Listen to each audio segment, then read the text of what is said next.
Greetings and salutations, this is Huge Ass, the biggest YouTuber ever! And good morning, Jarsouls, and welcome to another irregular Huge Ass livestream. It's a public holiday here, so I've got some time. And once again, it's looking at the final experiment, or TFE for short. The brainchild of Will Duffy, who is taking some flat earthers and some sane people to Antarctica this December to see if the sun sets. If it does, Earth ain't flat. If it doesn't, then Earth is a globe. Will is paying for some of the participants, and the person who got the free trip on the sane people side was friend of the channel and my guest today, Dave McKeegan. Welcome back, Dave. Hello, although I question how sane I actually am. Well, compared to a flat earther, it's an easy contest. So how are you doing? Life busy as always? Oh, yeah. Never-ending merry-go-round of debunking flat earthers. Well, hang on, let me just do this. That didn't work the way I expected. You have been churning out videos. Some of them related to TFE. I just wanted to give people a view of your channel and see how many videos that you've been putting out recently. We've got Will the Sun Set down here, which is very relevant. Antarctica versus flat Earth, nothing works. What else have we got? We got it's only an observation for the final experiment. And what I love about your videos is that they're so comprehensive. I mean, I can't understand how anyone can watch that video and think, oh, I now have no argument against that at all, you know? You must take a lot of time to go through all the research and make sure that it's sort of, the argument is spot on. Yeah, I mean, it depends on the topic. There's certain topics that I'm pretty familiar with already, some that do require a fair bit of research, but yeah, generally I try to make sure that I try to imagine what arguments would a flat earther put to it and then try and head it off before they have the chance to do that. Well, I try to do that too, but I don't do it as well as you, so good job. Is it Clive Wells? No, it's Where's Wally? Where's Wally says he thinks this live stream should be about Rusty being interviewed by the corgis. I'm not sure we'd get an exciting video as a result of that. Just lots of barking. Worth a try, I suppose. Yeah, Rusty was behind you earlier. I can't see him now. Oh, he's still there. He's having a bath. Yeah, all right. So. When you first heard about the final experiment, what did you think of it? I was unsure at first.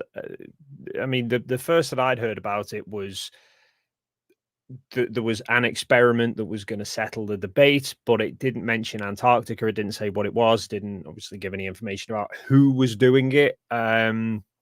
So I was dubious as to what kind of an experiment would be so conclusive to a flat earther. I was also pretty confident that it wasn't a flat earther who was organizing it, given the fact that historically flat earthers' attempts at proving flat earth don't go too well with experiments, and I didn't think they'd invite us along to watch them do it. So yeah, as it's progressed more and more, the idea's grown a lot on me. I was skeptical at first when I saw the announcement about going to Antarctica, and I thought there's no way any flat earthers are gonna go for that. I honestly didn't expect Jaren or Austin to agree to go, and I didn't expect the carnage of flat earthers tripping over themselves trying to run away from it that it has generated. Yes, we can get into that a bit later, particularly Jaren and Whitson. So what convinced you that it was legit? So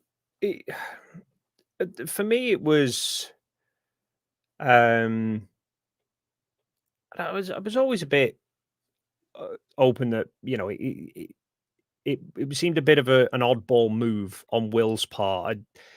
Just because I think most people wouldn't consider putting that kind of money down on such a trip. But the more it's progressed, as it progressed on further and further, it became more and more apparent that it wasn't just Will, kind of trying to stir up something. He was genuinely going ahead with the plan. I think it kind of became apparent mostly for me when I agreed to it initially. There was still part of me thought it might not go ahead, but then once, pretty much as soon as I agreed to it, Will then put me in touch with ALE, and got the booking process started, and I'd had an email from him to ALE that I was CC'd into, confirming that he'd paid the deposit for it. So it was like pretty much at that point, it was like, well, if he's paid the deposit for me to go, it's obviously happening.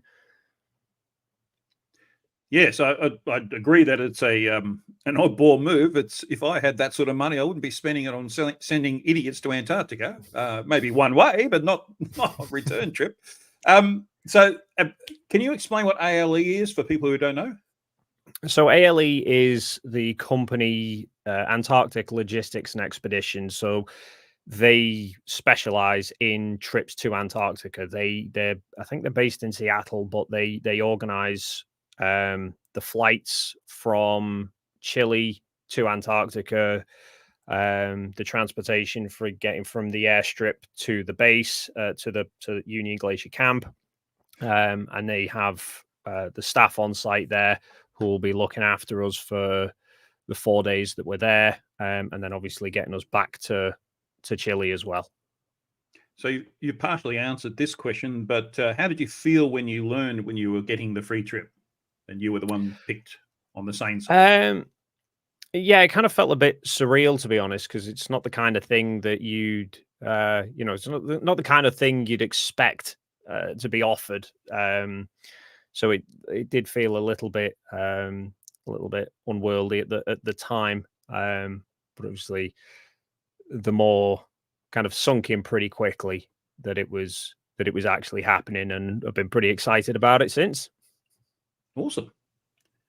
So what do you need to do to prepare to go? I imagine there's lots of visas and things like that. You've got you need to get your equipment so that you don't freeze to death when you're down there. Do you have to organize food? I don't know. What are the logistics of actually getting to Antarctica, and how does that affect you? Most of it is already sorted by ALE. So there's some forms that I had to fill out with them, basically confirming my details and medical history so that they knew that I wasn't going to be a medical liability while I'm out there. But in terms of the travel visas and the likes, they cover everything from that aspect. I don't think there's any visas that I need. The flights and everything from UK to Chile are already booked. I don't think there's any visas that I need to arrange there. But now you mention it, I'm going to double check anyway, just to be sure. Yeah. Food and that, whilst we're, for the 4-day period that we're in Antarctica, ALE, the camp has all the food on hand there anyway, so it's not like we need to take our own provisions for any of that. There's a few days before and after, while we'll be in Chile, that Will's paid for a hotel for me, and then obviously it's just sort of food as though it was a holiday anyway. In terms of equipment wise that I need to take, the winter clothing, the main heavy outer winter clothing, the company offer that for rental, so Will's paying for us to have that all provided anyway. We'll just need to take thermal underlayers and sort of outer clothing, but it's the kind of stuff that we'd be wearing, sort of we can get by with wearing day to day anyway. So I think there's a few odd bits and pieces that I'm gonna pick up before I go, but for the most part, it's stuff that I've already got. And then it's just more the planning side of it is from the aspect of the photographing and how to film what's going on while we're there, trying to preempt what are we going to need, what kind of potential excuses could I envisage flat earthers trying to come up with so that I can make sure I take stuff to cover those off beforehand. Yeah, this is what I think is potentially the most exciting part of you going, is because you're so thorough about everything. So you'll be trying to anticipate their issues before they even arise, and then come up with an answer, so that when you get back, you say, "Well, I did this, so therefore that's not an issue." In terms of food, I was thinking, well, if you get sort of snowed in for a while, you won't have any problem, because we'll have Jaren and Whitsit there. You're very used to eating flurfs alive. Yes, there'll be plenty of word salad going around to chew on, I'm sure. Yes, but all the bullshit might affect the flavour somewhat. Anyway, I was going to ask, what are you planning on doing when you're actually on the base, in terms of doing experiments to determine if it's a globe or if it's flat? You're a photographer, so you'll be doing lots of photography. I understand you're going to film the 24-hour sun to show that it's there all the time. How do you do that so that no flurf can say, well, that's just a picture of the sun and you've just sped it up or something like that? How do you do that comprehensively? So the intention is that we'll have a 360 camera setup. So most of the 360 time lapses that get shown are where the camera is actually sort of tracking round with the sun. And then flat earthers just argue that it's been edited. So we want to take a proper 360 camera so we can film our full 360-degree view non-stop for 24 hours. There is the hope that we'll be able to get access to Starlink while we're there to be able to live stream it. So that should hopefully remove any argument that it's not actually happening there and then. But in case we can't, hopefully we're going to have a second 360 camera looking sort of placed near the first one, so that they cross over each other essentially. So because we won't be able to film non-stop for 24 hours, we'll need to swap memory cards here and there. So I'm thinking, if I've got to stop the camera to change the memory card, that will create a small jump within the footage, which flat earthers will immediately jump all over. So if we've got a second camera that's filming at the same time, then I'll be able to film myself changing the memory card on the cameras, again, just to cover off all the bases.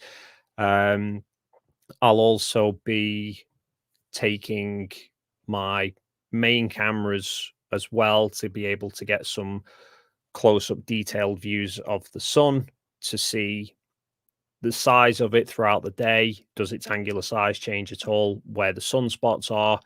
And I think there's going to be some people around the world at the same time taking the same sorts of photos, so we can see how the sunspots change orientation depending on where you are in the world. Plus matching up, so you know it's at the same time. Exactly. Yeah.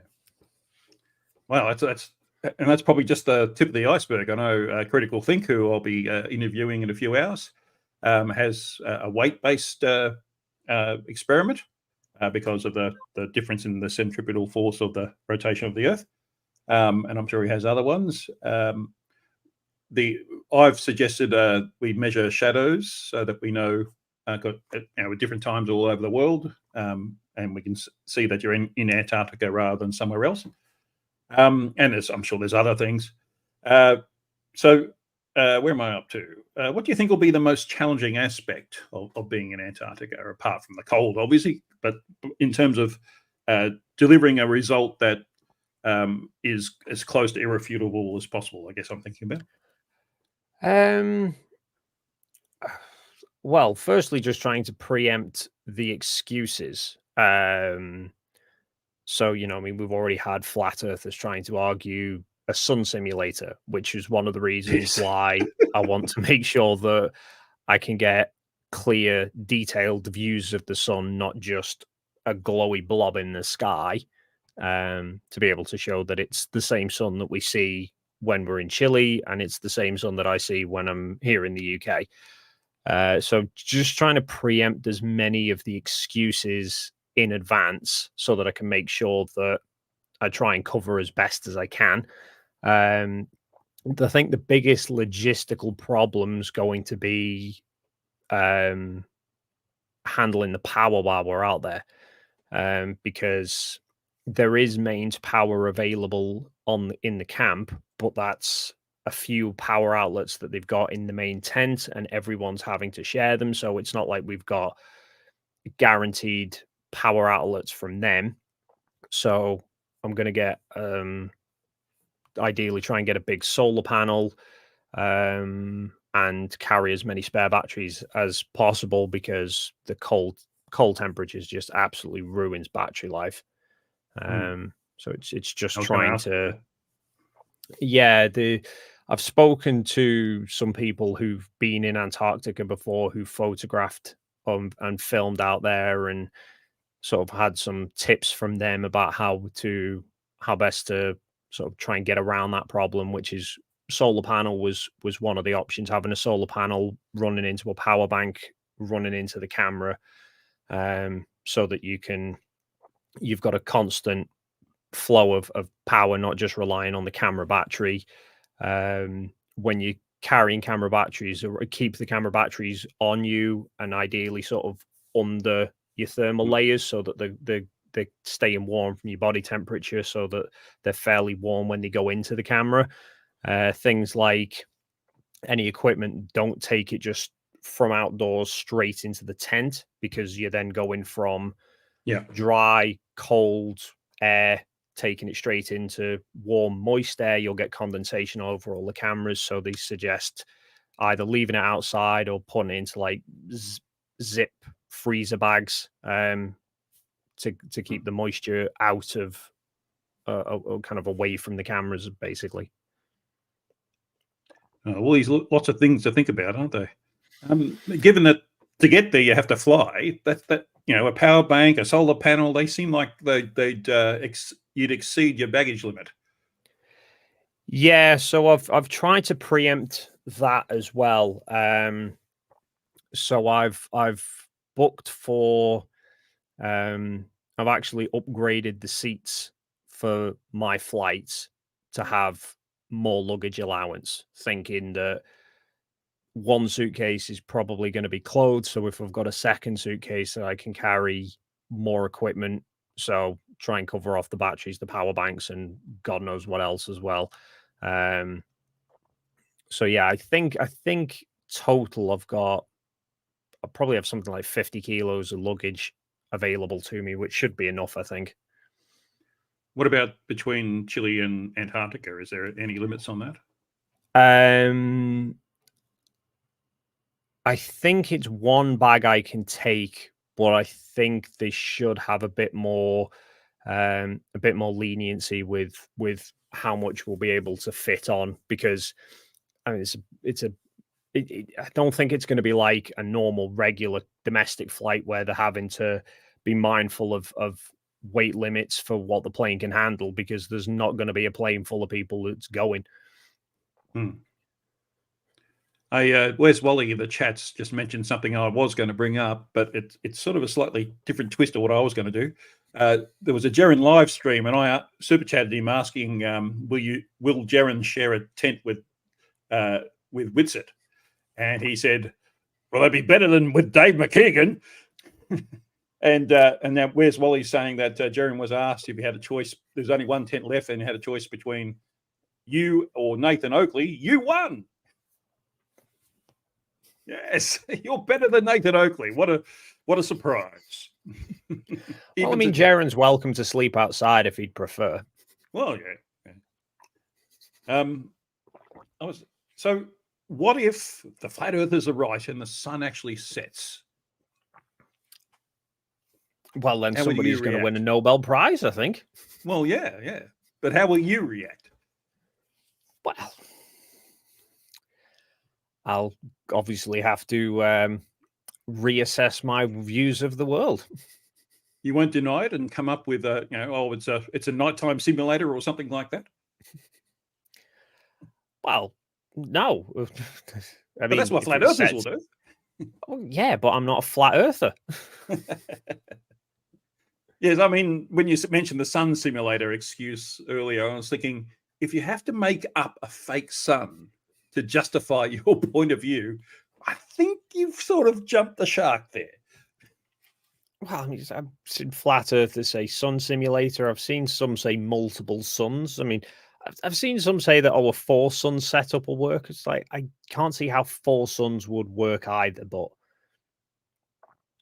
Well, considering they've never suggested that before, they've always said it was one sun. So why is it suddenly 4? What's their yeah, evidence for that? well, that's the thing about the final experiment that's really tickled me is seeing the panic from flat earthers that they clearly have no confidence in their model. They've said for years all the footage from Antarctica is fake. There's not a 24-hour sun, and suddenly now that it's being put to the test, they haven't got the bollocks to actually stick with what they've been saying. They're all jumping ship and going, oh no, there probably will be a 24-hour sun, but that doesn't prove anything. Yes, yeah. That's the latest trend in flat Earth lately. Present globe evidence, therefore flat Earth. It's amazing that they can. I guess you have to be utterly dishonest to be a flat earther. Otherwise, you would go. Well, they have gone stark raving mad, but yeah. One thing that I'm concerned about is if Antarctica is known for its weather, you could have a blizzard for weeks. If the weather sets in and you can't see anything, to me that sort of means Will's wasted his money. That's a real risk he has to run, and it could mean your return is delayed. So that's when eating flat earthers alive comes in, I guess. Yeah, I mean, I think to be fair, we'd have to be very unfortunate to have. I mean, it's 4 days that we're out there, so I think we'd have to be very unfortunate to have 4 full days non-stop of bad weather like that. But I mean, that's a risk, much like anything, much like any other trip you try and plan. You can't preempt what the weather's going to do. You either do it or you don't. Yeah. Well, yeah. I mean, a couple of years ago, well, it's a couple of years ago, but a decade ago, when there was a solar eclipse in the UK, and I took the punt to drive to the northern tip of Scotland to go and view it, and 10 minutes before the eclipse started, the bloody clouds rolled in and I couldn't see a damn thing. Whereas everyone back at home managed to see at least a partial eclipse. So, it's the weather's the uncontrollable thing that and particularly bad in Antarctica. You either chance your hand or you don't. But I think as long as even if it doesn't offer us a full non-stop 24 hours, even if we just see the sun south of us from Union Glacier, pretty much nullifies flat Earth. Yeah, but Flirts don't understand that because they don't 3D or geometry. Well, yeah, but I mean, to be fair, if flat earthers did understand, they wouldn't be flat earthers. Exactly. That's something I say a lot. If you could understand, then you wouldn't be a Flirth anymore. But it's funny. So, what about, speaking of flat earthers? So Jeren, Whitsett, and Lisbeth will be there as flat earthers. I think Lisbeth seems relatively reasonable. But Jeren sort of and Whitsett to some extent have sort of been flirting with sort of moving on to geocentrism and not really talking about flat Earth anymore. What do you think it'll be like? Actually sharing space with them instead of just on the internet.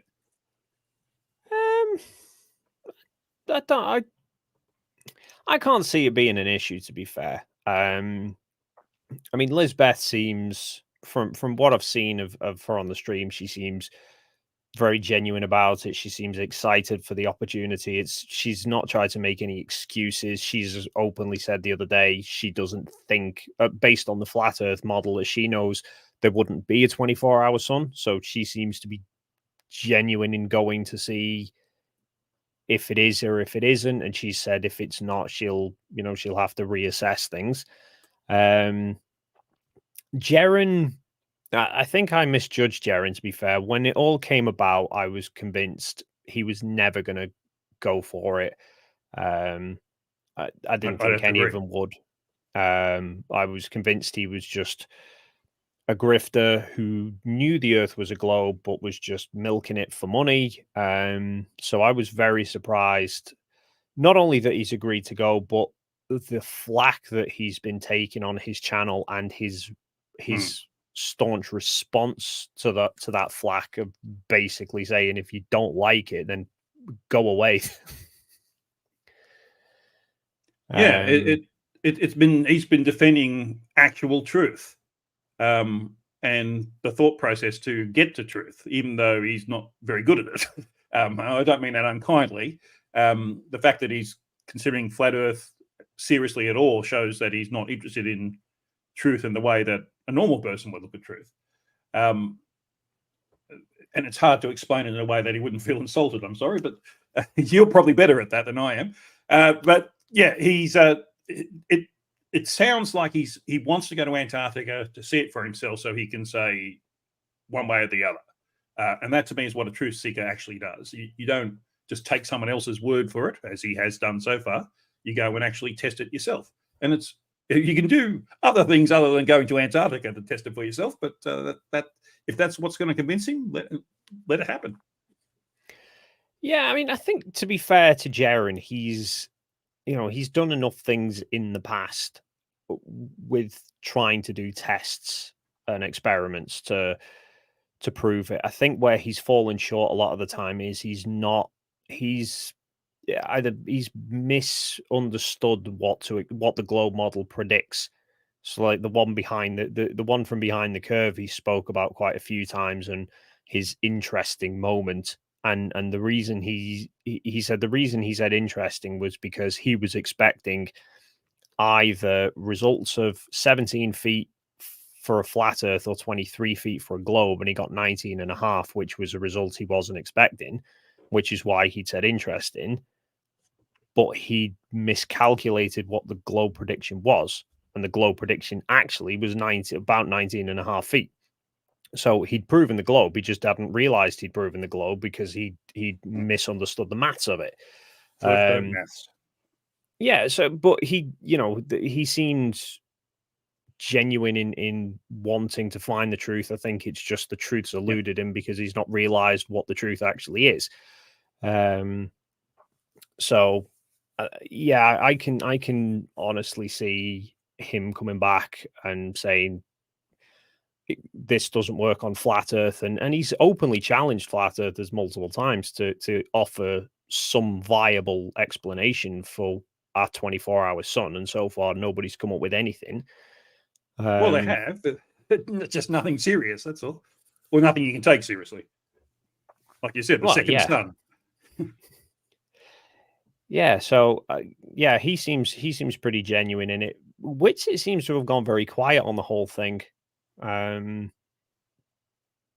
can see, like you said, I don't think he's going to be hanging around in the flat Earth game much longer.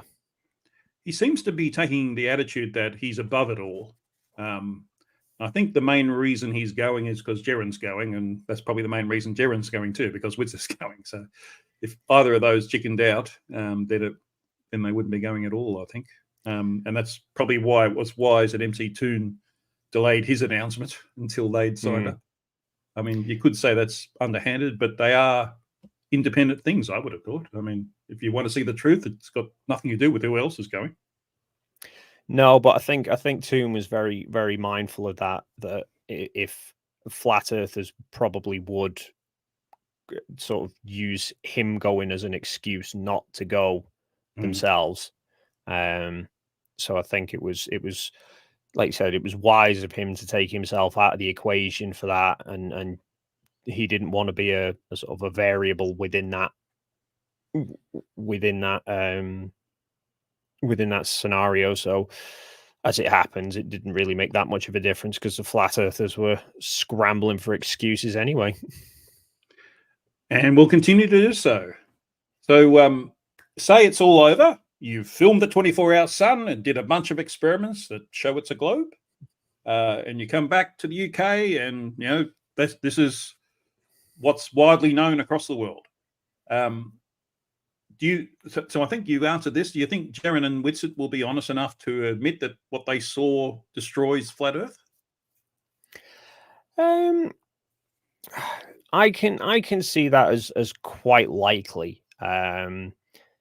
They seem to have distanced themselves from flat Earth content quite a lot recently. Anyway, I've noticed Whitsett doesn't seem to be doing anywhere near as many debates as he was.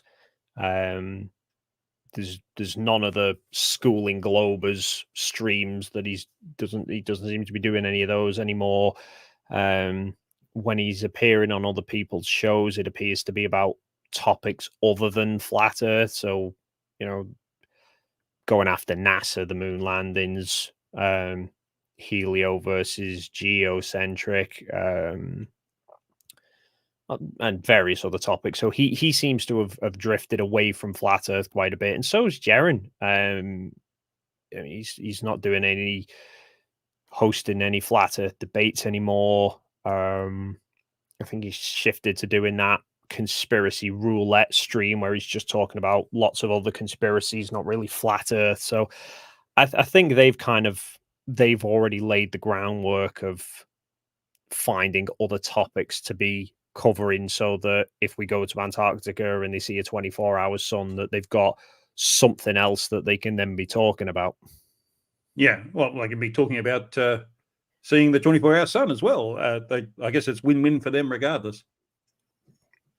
And then one of them can put a claim into Dave Weiss's 3 Bitcoins. True. I hadn't thought of that.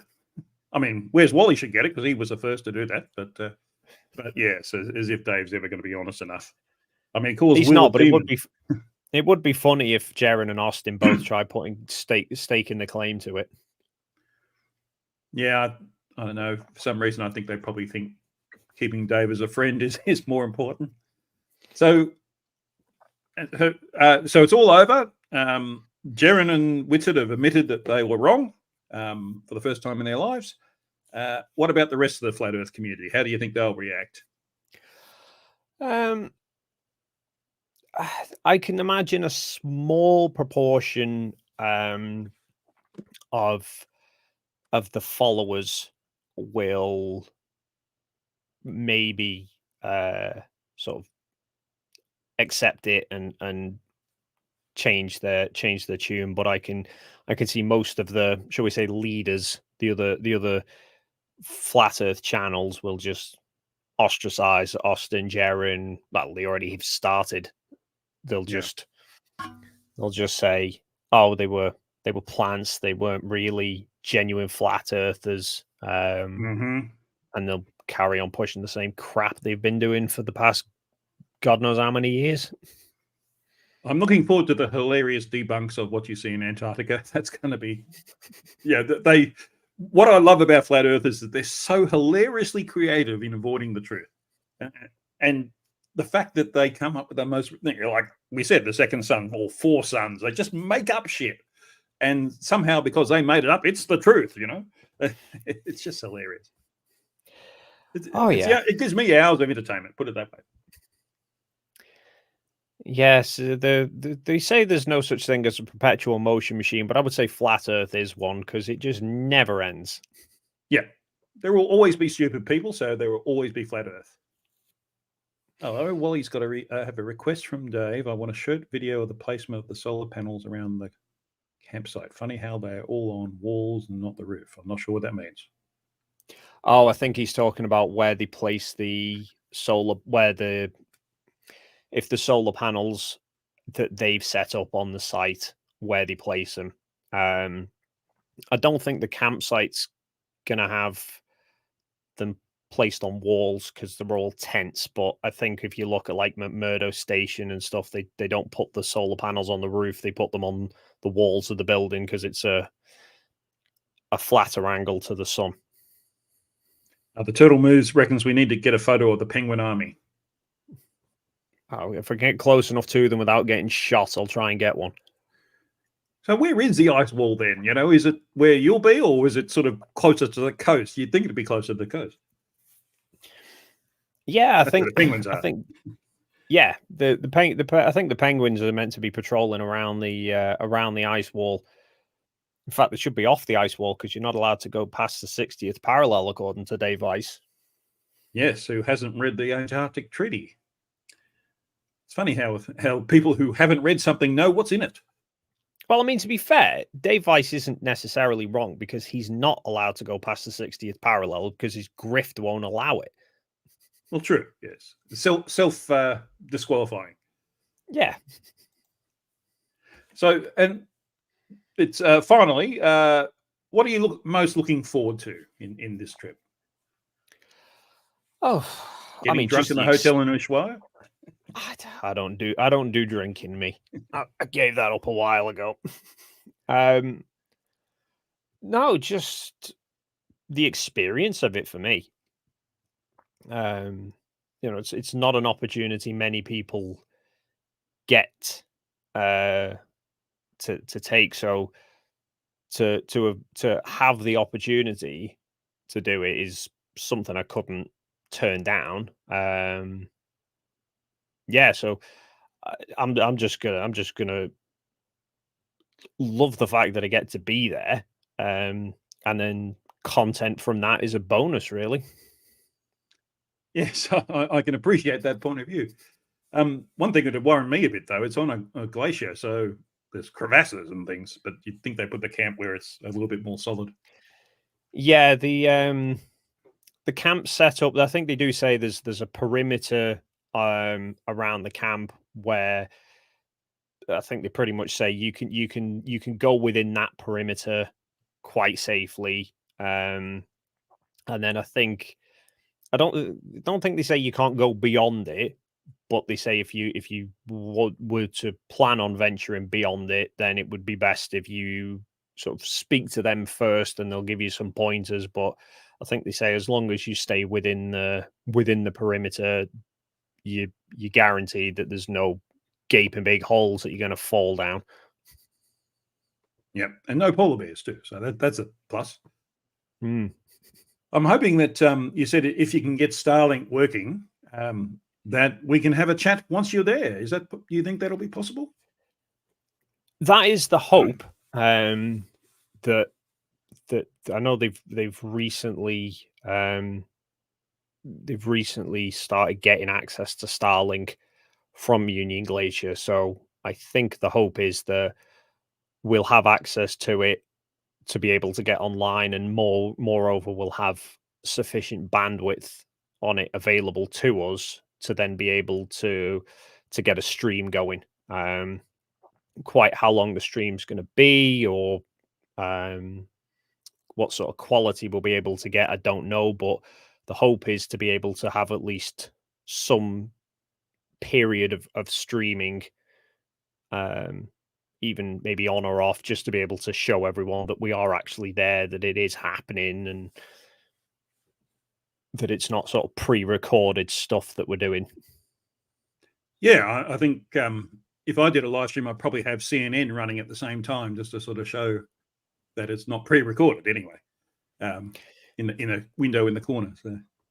Yeah, well, that was my thinking of at the time when I'd done one of my previous videos about going and thinking of ways that something that I could do there on a stream to prove that it was actually happening. I did think news outlets bringing up news stories of something that's not actually happened yet. But then I also considered the flat earthers will say that's CGI. So I thought if we could get a flat earther stream going at the same time. So like if Flatzoid or Oakley or someone's doing a stream at that time, we pull that up. They can't really argue that we're faking what their stream is. That's a point. I hadn't thought about that. That's good. That's better than CNN. It'd be more interesting. Well, apart from the fact that we've got to listen to flat earthers, but Well, you don't have to turn on the sound. You just have the video going. So, whatever they're looking at is going to be unique per stream, I guess.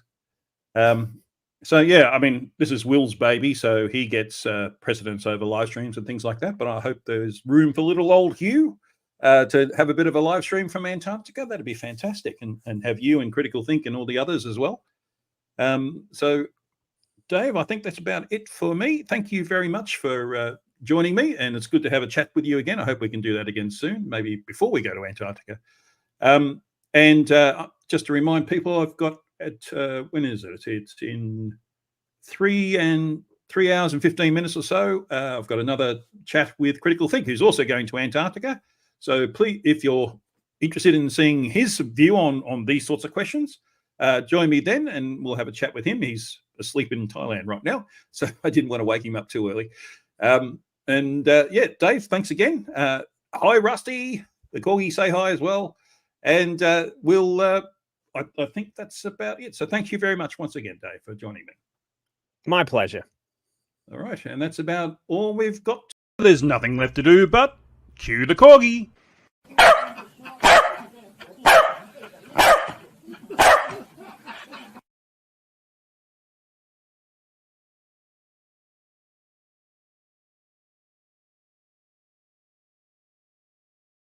You're despicable. Piss off, you fat fuck.